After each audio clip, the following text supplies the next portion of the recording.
They're so charming, especially when they're not your own. I'm not alone in thinking this way. More and more young adults are questioning the appeal of parenthood and its responsibilities. Having a child is like a $1 million investment. It's really a challenge having children, seriously. Most married couples want 2 children or more, yet many delay and don't achieve that. It was really a roller coaster ride for me. It was too late in the end. I had a friend who actually stopped with 1 child. From housing woes in Singapore and Hong Kong, to cohabitation trends in South Korea, and Latte Papas in Sweden, I seek to understand what makes us put off or embrace marriage and parenthood. In my journey for answers, I'll face some hard truths. My brother and myself never saw healthy relationships. Some kids of divorced parents may have very unrealistic expectations about love.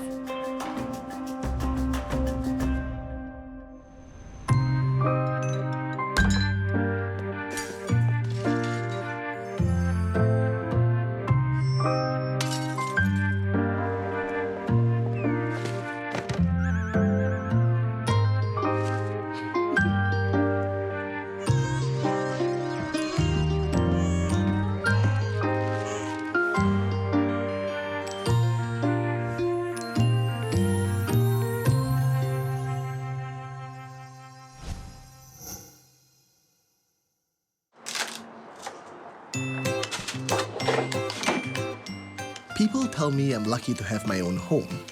Yet I know for most Singaporeans, housing takes up a large chunk of their budget. The high cost of living is a big concern, and it's making people think twice about settling down and starting a family. To understand how Singaporeans see the link between housing and family planning, I chat with a varied group of people of different ages and family situations.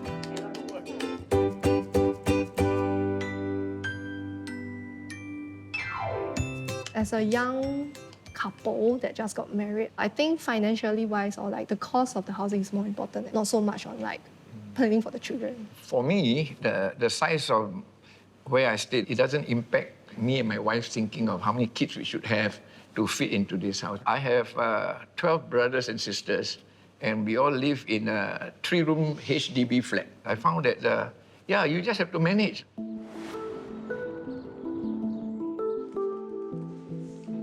Hazel and Gordon have been married for over a year, but they still live separately in their own parents' homes. So we think if we can actually secure a home as soon as possible, it will be better for both of us because that's where we can have our own space. Over the span of about 6 years, they faced 8 rejections to ballot for a built-to-order BTO flat.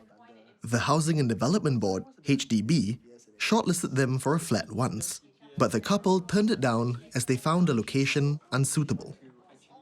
The project is underdeveloped and I think there isn't much public transport that's going around the area.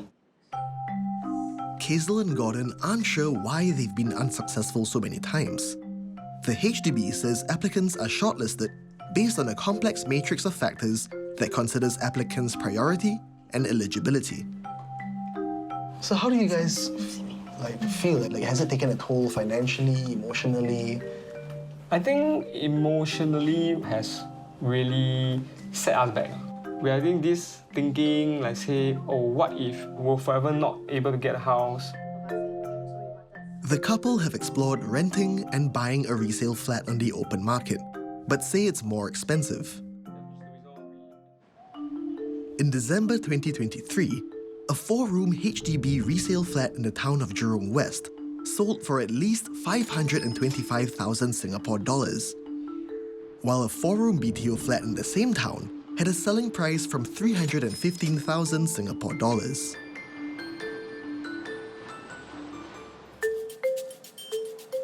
The couple say they would rather ballot for a flat to save money for their dream furniture and renovation plan.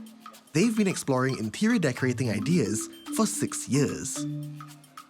The whole house delay has sort of affected your own family planning plans as well. I guess we had no choice but to delay the family planning because I think getting the house after you have kids is a lot more crucial.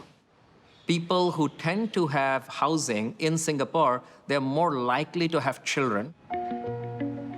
The COVID-19 pandemic caused labor and material shortages that increased the wait time for BTO flats from around 3 years to around 5 years. I would imagine that this affects some couples who could have had children earlier and moved in, but they realize my house is not ready, so I'm waiting, so let me postpone having a child by a year or two.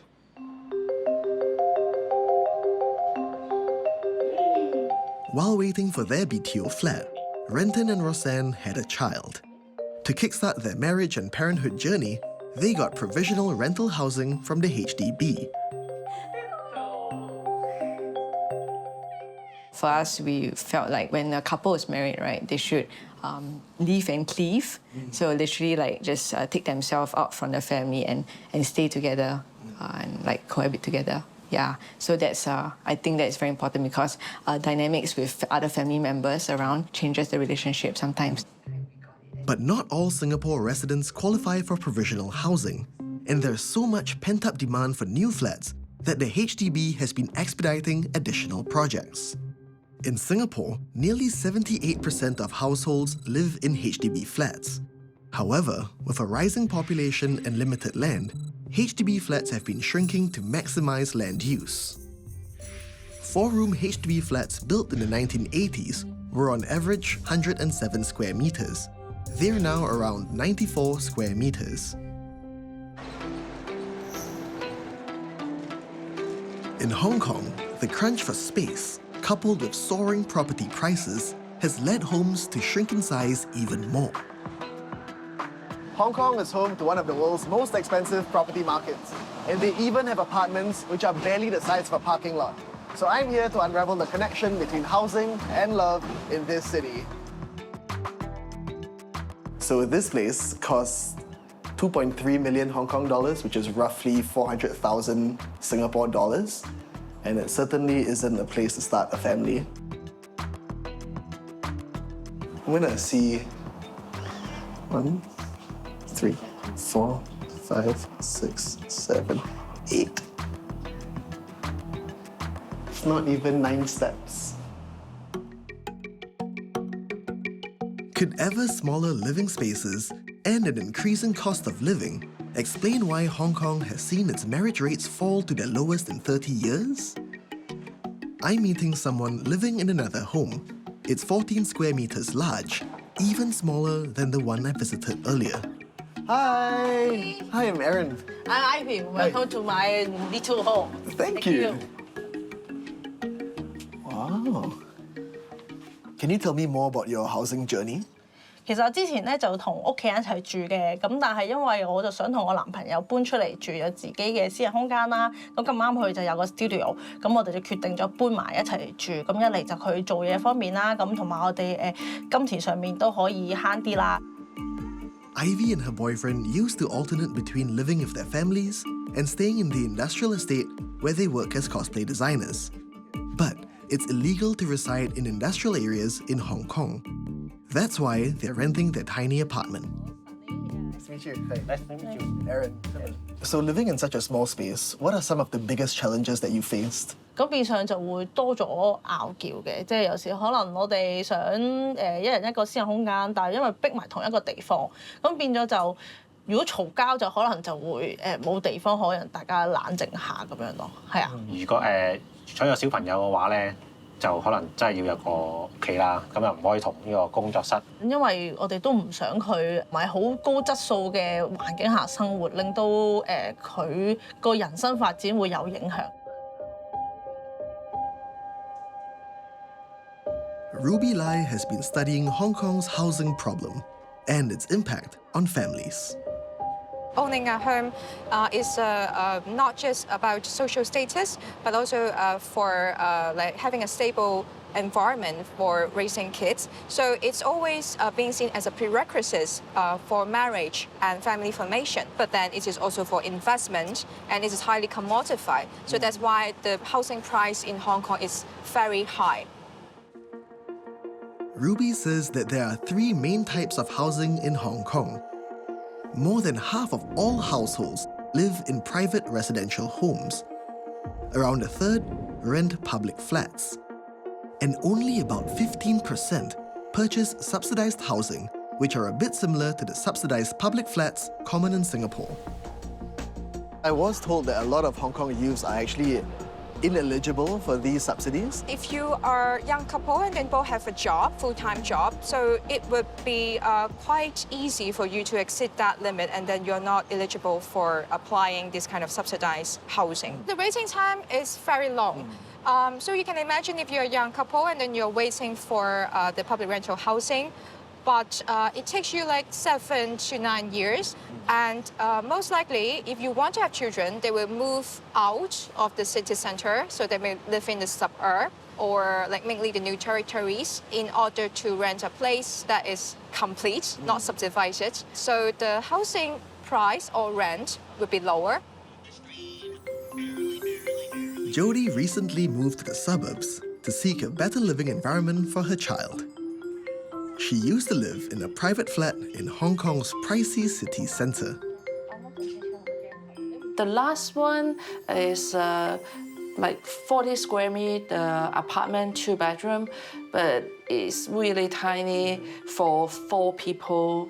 Me and my husband, my baby, and the helper. It's almost impossible, to move around. That's why eventually we moved to this countryside new home, and so far everybody is happy. We have more space. Let's say if we are both tired of my son screaming, we can go to the roof, talk, or look at the stars at night. Yeah. So it's much better. The only thing is the transportation time to work. I don't need to go to office every day, but for my husband, he would need to travel to Central every day for work. So it took 1.5 hours each ride. Space, it seems, comes with sacrifice. Space is important in starting a family because it's not just about housing your child, it's also about the peace of mind that having a spacious home brings.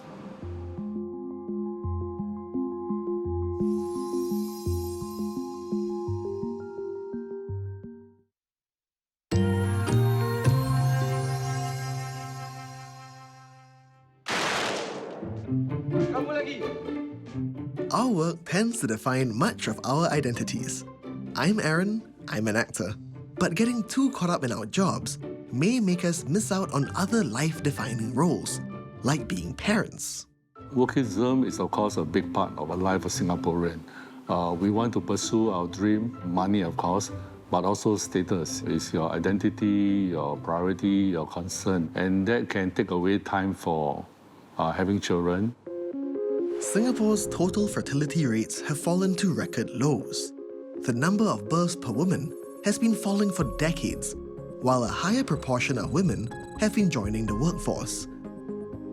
Yet if women stop work to raise kids, they can face setbacks. I have friends who have gone through pregnancies and then, the maternity leave, and then they go back to work.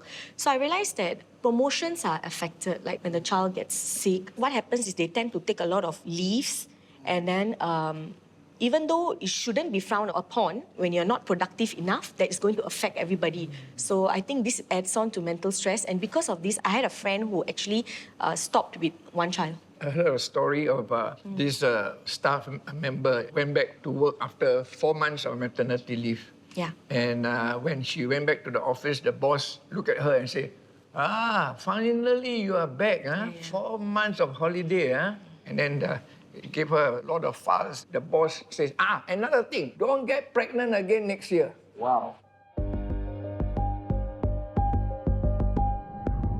In Singapore's 2021 Marriage and Parenthood Survey, 92% of married couples prefer to have 2 children or more. However, in practice, only about half of married respondents had fewer than 2 children. So the question is, how many children would you prefer to have, and how does that compare to reality? I would also like to have like 2 to 3 children, but I think it also like, would you be able to take care? Like, is your husband supportive? Like, I already told my husband, like, you know, if you have a children, you must also like take care equally. You must also do the chores, not just me. If not, I wouldn't even have a second one or third one. I think if the couple believe in gender equality and also they believe that child rearing is a partnership, right? Chances are you might be more willing to have a child. Ever since the Singapore government started paying for paternity leave in 2013, the number of new dads using it has gone up from just a quarter to more than half of them. To support this trend, Singapore's government has increased paternity leave for new dads to 4 weeks since the start of 2024. But it's still a lot less than the 16 weeks of maternity leave that Singaporean women get. So what do you think about the balance of maternity versus paternity leave? I think it says a lot about how, in a subtle way, that women still need to be the one that steps up front when it comes to parenting. This whole idea of this gender thing, I mean, for me, I don't subscribe to the idea that a man has to do this, a woman has to do this. My suggestion is that I think maybe they should give about like 5 months. So then the husband and wife decide who wants to take how much of that leave. Chandran's suggestion of shared parental leave isn't that far-fetched. It's very much a norm in Europe. And I'm going to where it all began. Did you know that Sweden is the world's first country to have paid parental leave for both mothers and fathers?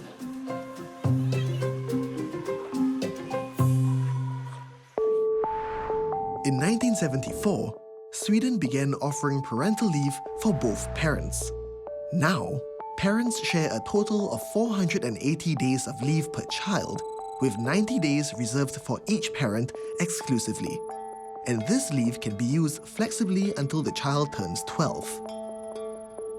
The policy may have contributed to raising fertility rates and shifting parental culture so that Swedish dads get more involved in raising kids. Storebror, liten våg. Storebror, liten våg. Storebror, liten våg. Supposed to? No, you're not. This is probably number 2, if mommy's home. Johan has been staying home for a year now to look after his kids aged 1 and 3 years old. In Sweden, they may call him a Latte Papa. The term came from when dads actually sort of hung out and drank coffee together and just played with the kids. So for the two of you, how do you divide your parenting and domestic duty?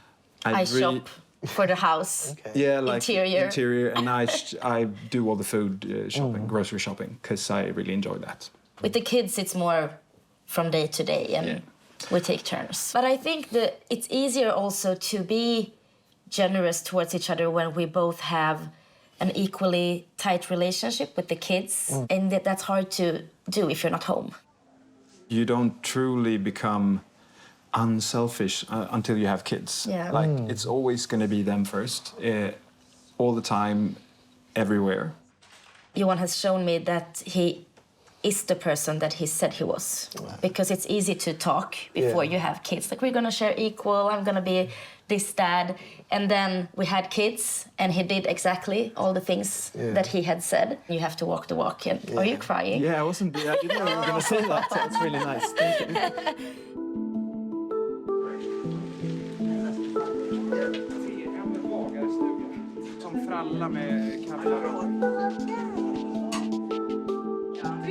I'm curious over what pushed Sweden to provide so much leave for parents. Dads too.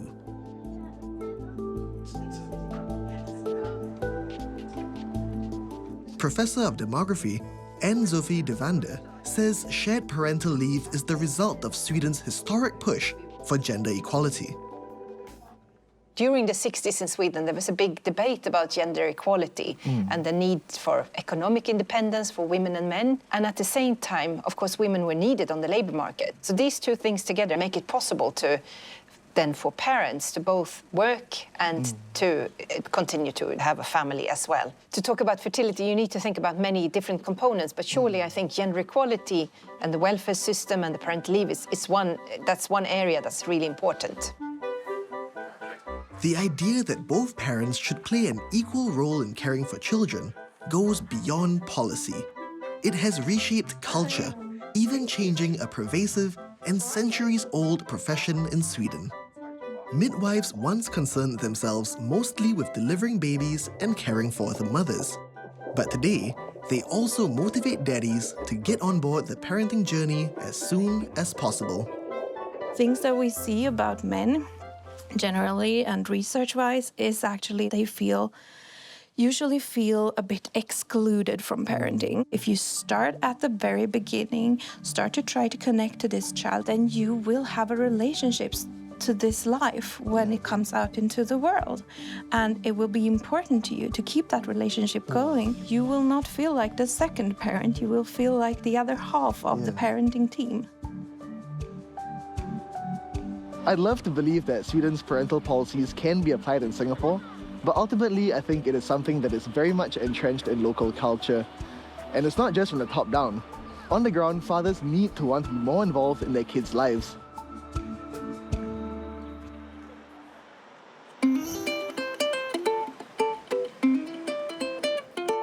In Singapore, being a stay-at-home dad isn't as widely accepted as it is in Sweden. So stay-at-home dads find mutual support in groups like the Ordinary Dad. When I first started the journey, it was very lonely because I don't know who to talk to. And then along the way, I found someone I can share my story with and struggles. And then I realized that if this is what I needed, then I think other stay-at-home dads can also benefit from as well. Yeah. Okay. Within this group, I very quickly found that community where, you just have to share that look, or you just have to share that one-liner, and you realize that, oh, this is the way. I get you.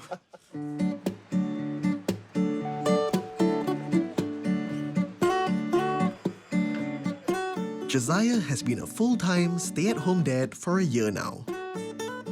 He picks up his kids from school and handles the lion's share of household chores and grocery shopping. Hey, man. Hey, hi. What are you looking for? Mushrooms. What made you decide to transition to becoming a stay-home dad? My job was also demanding a lot from me. Yeah. I found myself being at home but not really being present, mentally, emotionally. And I think there was once where my son wanted to share a very emotional moment with me about what happened in school. And I remember I just kept getting texts from colleagues, bosses, clients, and I wasn't able to be present for him. And I think it made quite an impact. Coupled with that, I also figured, hey, maybe it's time for me to take a slight step back so that my wife could really focus on her career. And why is it just limited to the guy that just wants to have this ambition and dreams? Parents, I know, it's very difficult in the earlier years, that kind of thing. Yeah. I'm wondering, have you guys ever experienced any stereotypes or people, having something negative to say with the situation? I guess family members would, or even friends, would go like, really, you really gonna be stay home, You can take it, man. But then if you think about it, if a woman was to say, you know what, I'm gonna stop my work, I'm gonna be a stay-home mom, the reaction would be, oh, okay. Whether you're a mom or a dad, wanting to stay home is a calling. It's really something that requires a lot out of someone. So if you feel like you want to, go for it. Josiah takes his calling seriously. He even attends bonding activities with his kids.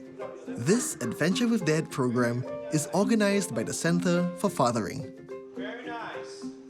I think kids need their parents to be around, yes, but they need the parents to nurture them into a state where they can also solve problems themselves.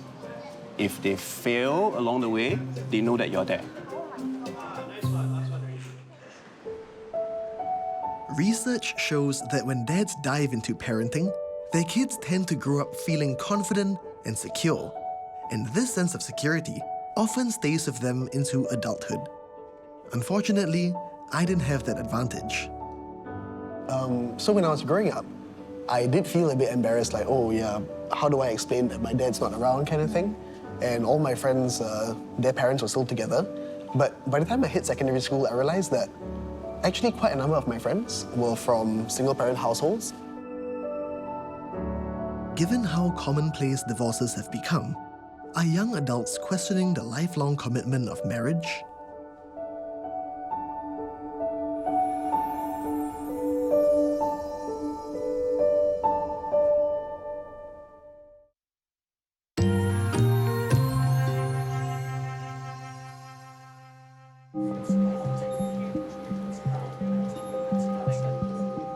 Before we dive deeper into family issues, I feel it's important to clear my mind and seek some guidance from a counselor.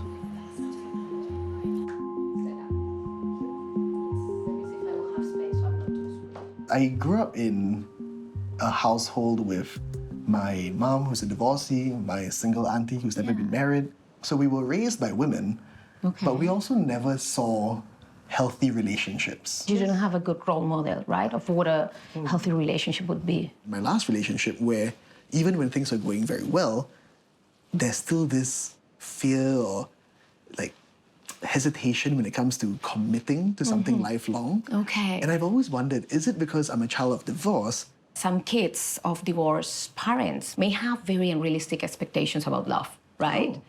Like, you know, my parents end up in divorce, so I'm gonna make sure that I find the perfect love, right? I wonder if a desire for the perfect love is keeping today's youth from committing to just one person. I, Jorik, take you, Priscilla, I, Priscilla, take you, Jorik, to be my wedded wife, to be my wedded husband, to have and to hold, from this day forward, for better, for worse, for richer or poorer, in sickness and in health, to have and to cherish, till death do us part. A lifelong promise of love and devotion is beautiful, yet scary. Wedding solemnizer Jeff Goh reminds me that marriage vows call for a commitment to love in all circumstances. We always think for better, but it's not always going to be for better. But you must think of the worst, for better, for worse, for richer, for poorer. Of course, we hope we'll be richer, but we'll be poorer. And in sickness and in health, in sickness. That is a real test of a couple's loving relationship. And then till death do us part. Only until you die, then we are separated from our spouse. So the vows must not be taken lightly. Yet the sad truth is, many marriages don't last.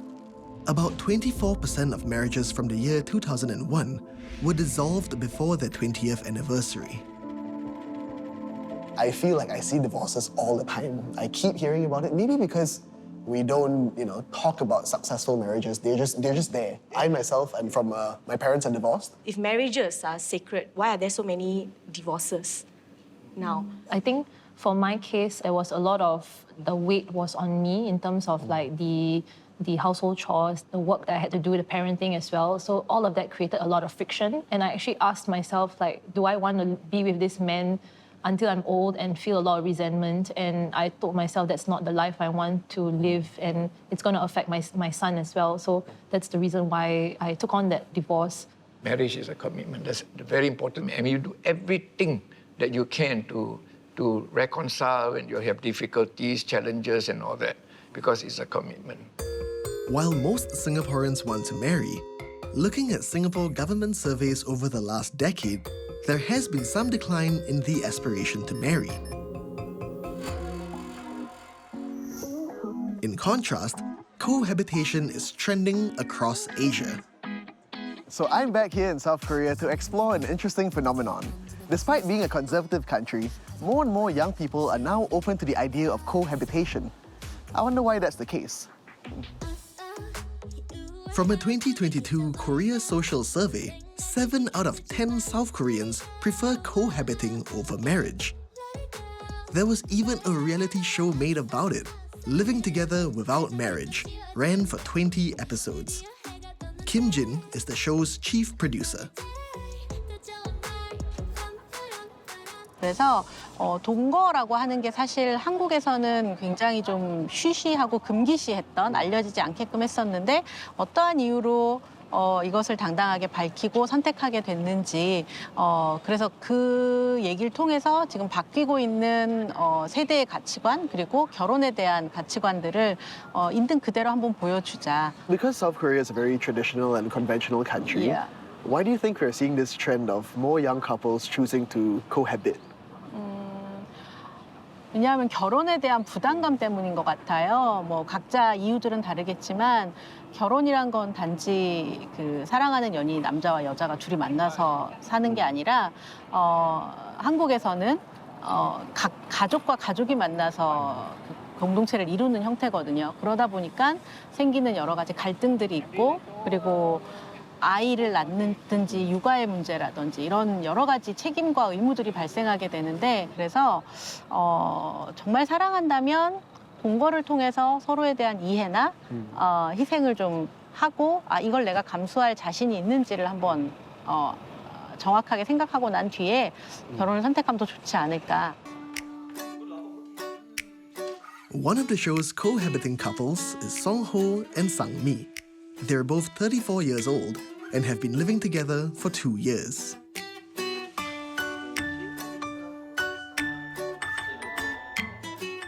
So what were some of the reactions you got from your friends, your family, when they found out that you guys are cohabitating? 일단 뭐 친구들은 반대하거나 그런 사람들은 단 한 사람도 없었고, 일단은 그래도 저희 부모님은 지금은 괜찮아 하시지만 처음에는 좀 반대를 하셨습니다. 반대를 다 했어요. 네, 달가워하지 않았어요. 제가 여자다 보니까 좀 그랬던 것 같아요. 이게 결혼을 한다고 하면은 뭐 찬성을 했을 수 있겠지만 동거를 한다는 게 사실 아직은 조금 그런 사회적인 그런 게 있어서 조금 여자한테는 조금 부담스러운 그랬던 것 같아요. Actually, like cohabitating and marriage is like totally different. When we are introduced my wife, I say she's my wife, but they can only say he's my boyfriend and girlfriend. It means in legally they have no any responsibility each other. So they can easily starting to living together. But however, what is the end of the relationship? I was wondering if maybe I could speak to one of your parents. Sure. Yeah. Hello, 안녕하세요. 안녕하세요. 안녕하세요. 만나서 반갑습니다. 반갑습니다. 네. How did you feel when you found out that Sang-ho and Sang-mi are cohabitating? 처음에는 조금 섭섭하고 충격을 받았지만은 요즘 세대에 너무는 그 세대 차이로 이해를 해야 될 것 같습니다. So do you hope for them to get married? 저는 지금도 결혼식을 올리고 축복받기를 바랍니다. The issue of cohabitation divides younger and older generations and remains controversial, so the government has had to walk a fine line. In 2023, the South Korean government says it will push to recognize cohabiting families and extend government benefits to them. We have a lot of people actually cohabitating. Now it's like around 3%. They also need to have the right for the housings and health benefits we talked about. So Korean governments respect them, acknowledge that.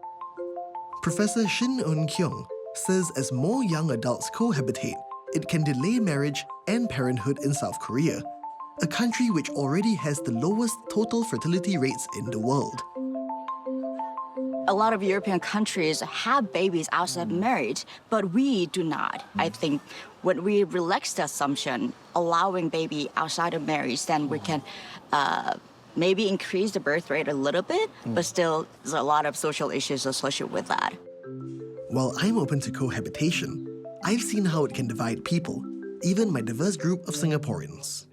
But I think, for me personally, I would expect my children, if they want to get married. Because I think then it's a sanctuary, you see. If you are cohabitating, then it's like free for all. It's like a difference between having friends and having family. When you are married, we all become family. But it's friend, just friend. I don't like you. I think too bad. Okay, bye-bye. And then you go your separate ways. I agree with the cons, but I think the pro for this situation is that you're actually able to know the person even before you make a lifetime commitment. You can take 18 years, 20 years, there are still things that grate you, you see. It doesn't mean you will learn anything foolproof in 5 years of cohabitating.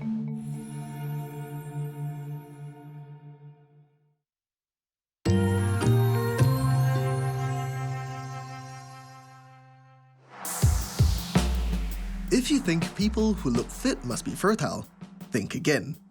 That's a common myth.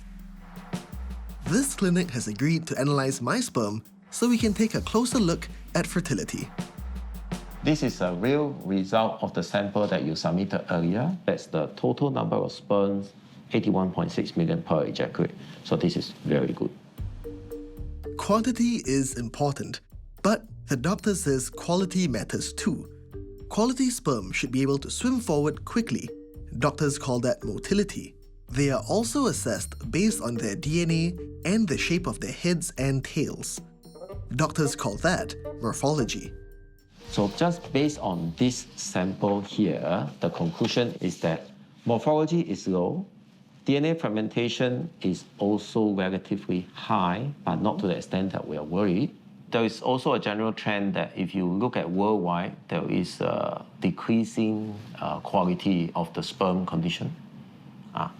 So it could be due to environmental, could be due to geographical situations. The male factor is getting more and more important now in infertility because all this while the other misconception is that it's always on a woman.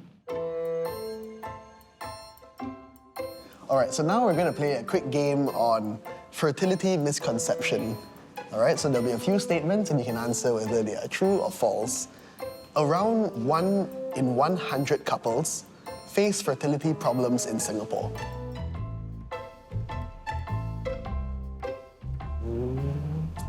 The answer is no.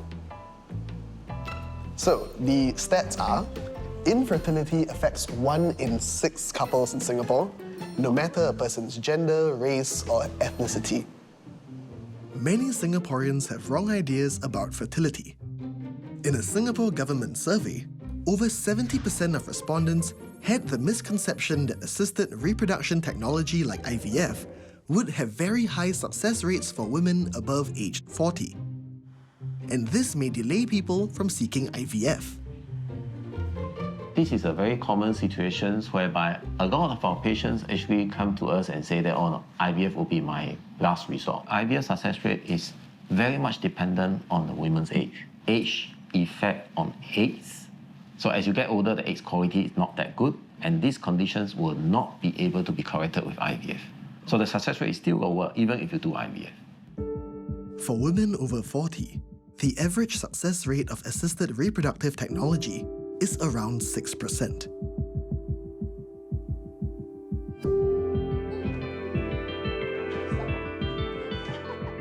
Sher and Jeff resisted going for IVF till Sher was 39 years old. They had tried for 3 years to conceive the old-fashioned way. So he did some tests for his semen as well. So we found that the motility was a bit low. They are not fast swimmers. From then on, did you go for a treatment? We didn't go into IVF straight away because we actually wanted to conceive naturally. We actually went, we seek alternative treatments like we started seeing TCM. When acupuncture with electricity stimulation. Herbal medications that you have to take every day. My older girlfriends, they try IVF and I see successes in them. You know, babies were popping. So I thought, maybe we can try IVF once. And we didn't want to waste much time. And of course, the subsidy will cease if she turns 40. If the wife is below the age of 40, married Singaporean couples can receive up to 75% in co-funding from the government for up to 6 cycles of assisted reproductive treatments like IVF. Sher and Jeff tried IVF 3 times. This was my first embryo that was transferred into my womb. So I actually conceived with this embryo, but it actually became miscarriage. The second time, we actually also conceived. And the second time was harder for us because I was actually pregnant and there was a fetus. The doctor said, oh, it's good, it's growing. So we went back 2 weeks later for the scan and we found out that there wasn't any heartbeat. There wasn't any heartbeat. Yeah. So it was a miscarriage again. My third transfer failed. So I took it quite badly. IVF, the hardest part is not the physical pain. It is not about injecting yourself, going through the process, going for surgeries. No, it's actually the emotional and mental pain. We suffer a lot because it was really a roller coaster ride for me, from having a lot of hope, anticipation, to the devastating news that it is a miscarriage. Then after that, you've got to pick yourself up again and then try again. It's really the emotional torture. So, do you guys have any regrets for not trying earlier? Yeah. I mean, we had the impression of focusing on our careers before having a baby, but I think it was too late in the end. So for young couples who are trying to get a baby, do it early, don't wait. Yeah, that's my advice. Though women are usually most fertile in their late teens and early 20s, Singaporean women tend to marry around the age of 29 and have their first child around the age of 31. As Singaporeans start families later and later, an increasing number may have to care for their children and elderly parents at the same time. The willingness of a couple to have children really depends on the health and the availability of the grandparent to help. If we are in a sandwich family where the elderly grandparent is willing and able to support the couple in terms of, for example, sending the child to preschool, this can actually lead to the family being able to have more than just one child. So there are so many values that we learn through an activity like this. Kopi Sessions for Grandparents aims to give seniors more hands-on experience and tips on how to connect with children. My name is Victor. You are Matthew, right? So, what is your hobby? Swimming. Victor has 8 grandchildren, and he's taken to this session like a duck to water. I can bring this idea back to home with my grandchildren. Victor got a head start in the parenting game as he married at the age of 24. He had 4 daughters and became a grandpa at the age of 49. Now aged 66, his 8 grandkids range from age 4 to 17. Victor's daughters married in their early 20s too, and they say that dad and mom have been an invaluable help to them as they juggle parenting. My parents together help me to pick up my kids when I'm working OT, or together with my husband. So, because I have 4 daughters, so it's quite hard for us to rush back to fetch them all back together. And does this give you more confidence to have more children? Back then, yes. But now, it's enough.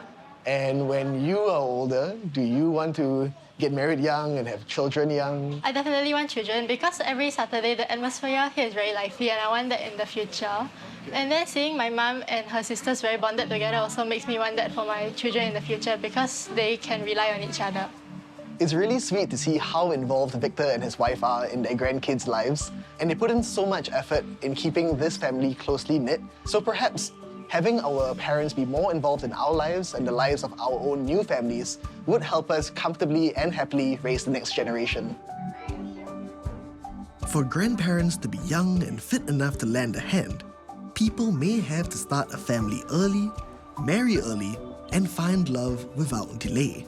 And that's the dilemma at the heart of this story. Could this vision of family bliss become a rare sight in future Singapore?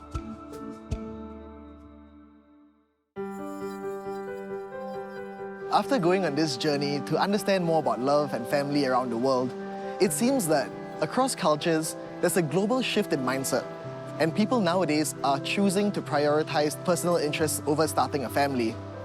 Maybe it's due to all the uncertainty in the world. Maybe it's because of the high cost of living. Yet at the same time, when there's a will, there's a way. And I've witnessed firsthand the enduring power of love and family. It's not all sunshine and rainbows, and it certainly isn't always smooth sailing, but it's about weathering the storms together. And that's what makes a family. Even though I don't want to have kids now, I still haven't met someone, fallen in love, and settled down. So I guess, never say never.